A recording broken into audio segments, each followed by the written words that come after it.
Okay, class, today we're going to take the right triangle trigonometry with the sine and the cosine and the tangent and use it to solve word problems. So in these word problems, you can solve for sides of the triangles or you could solve for the angles of the triangles. But it's all about setting up the problem before you attack it.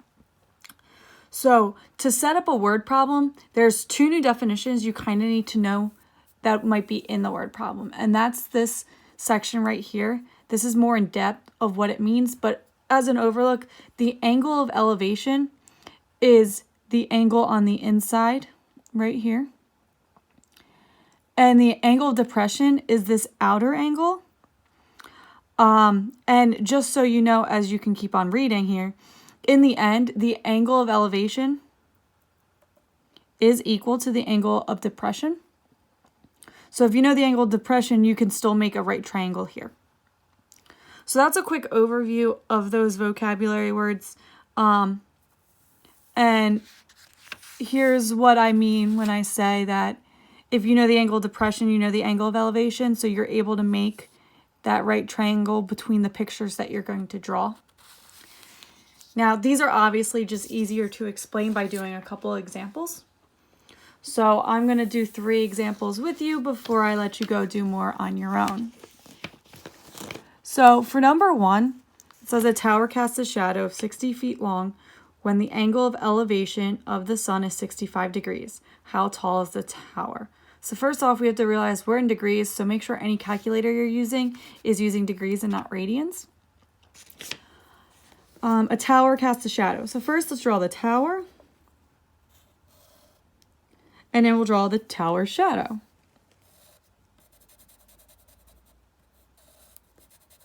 Great artist. So the shadow is 60 feet long, so we're going to fill that in. The angle of elevation of the sun is 65 degrees. So first off, we need to know that the sun goes here to create a shadow. Say it shines down, here's the shadow. But it wants to know the angle of elevation. So if you look back at the notes that I just showed you, angle of elevation is right in here. So we're going to write 65 degrees in here. It wants to know how long is the tower. So if we don't know what something is, we stick a variable there. So we're going to stick x at the height of the tower. Now, if you realize in this lovely picture, you end up seeing a right triangle in which we've made in our previous lesson. So here's the right triangle, here's the missing side. We're going to do the same thing we've been doing. We're going to name the sides that we have. So if this is the reference angle, 65 right here, across from it would be opposite. This is our right angle, so this is the hypotenuse making this adjacent.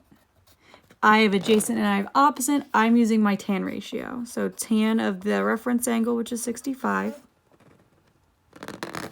Oh, I went blurry. There, unblur. Equals opposite over adjacent, which is 60. Want to solve for x, so multiply both sides by 60. I get x equals 60 times tan of 65. I type that in my calculator, and I get 128.7 feet. These are word problems.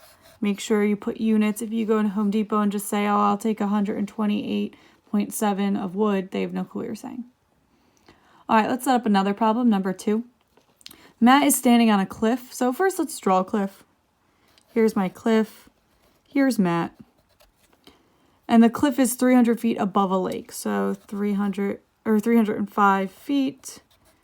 I'm going to draw my little lake right here. Lake. On the measure of the angle of depression to a boat. So that means first we need a boat. Here's a boat. And it's talking about angle of depression. So that's this invisible angle here. Refer back to your notes if you're confused on that. But remember, we know that if this is the angle of depression, it's the same as the angle of elevation. So we're going to put 42 there as well. It wants to know how far from the boat is to the base of the cliff. So we don't know this section right here. So again, we have a right triangle that we ended up drawing. We have a reference angle. So this is our opposite side. Here's our adjacent side. If we have opposite and adjacent, we're working with tan. So tan of 42 degrees equals opposite over adjacent. Here's that scenario where x is on the bottom. So if x is on the bottom, we have to multiply x to each side. And then divide by our tan of 42. So 305 divided by tan of 42 degrees. You type that in your calculator, which I already did. I have 338.7 feet. So that means the boat is 338.7 feet away from the cliff. On our last problem that I'm going to example, Matt is standing on a cliff 305 feet away from the lake. Oh wait, this is the same scenario as number 2, except for something different is happening. So we're going to draw the same picture.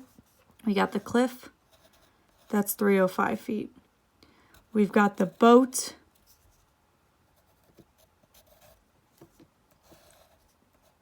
that's at that 42-degree angle. And this scenario, we want to know how far is Matt, because remember Matt's on top of the cliff, from the boat. Matt, boat, oh, that's this leg right here, the hypotenuse. So in this case, we have an opposite and a hypotenuse causing us to use sine. So sine of 42 equals 305 over x. Again, x is on the bottom, so we multiply the sides by x, divide by the sine of 42. Type that in our calculator, and I get x to be 455.8 feet. Now, I do want you to note that in the last problem, we found this side to be 338.7 feet, which means we have this side and this side. You could have chose to use Pythagorean theorem, where it's a squared plus b squared equals c squared. You also could have just used that you knew what this one was down here and done a different trig ratio, such as cosine. But here's a little word to the wise. If you are given enough information to solve, use your givens at all time, because what if by accident you did compute this incorrectly? If you computed this incorrectly, then you're going to compute this incorrectly if you're using that number. So you could do those different ways and think outside the box, but again, I'll stick with using the given. Also, another suggestion is in this scenario, since 2 and 3 were the same problem, and I was solving for different sides, sometimes you might want to use a different letter. So you know, okay, I used x to actually find the distance from the cliff to the boat. Here, maybe I should have used y to find the distance from Matt to the boat, especially if this was put in one big problem instead of 2 separate boxes. So now you are going to complete the rest of the word problems. Sometimes you might even have to find an angle or so, but you know how to do that from the previous trig ratio lesson.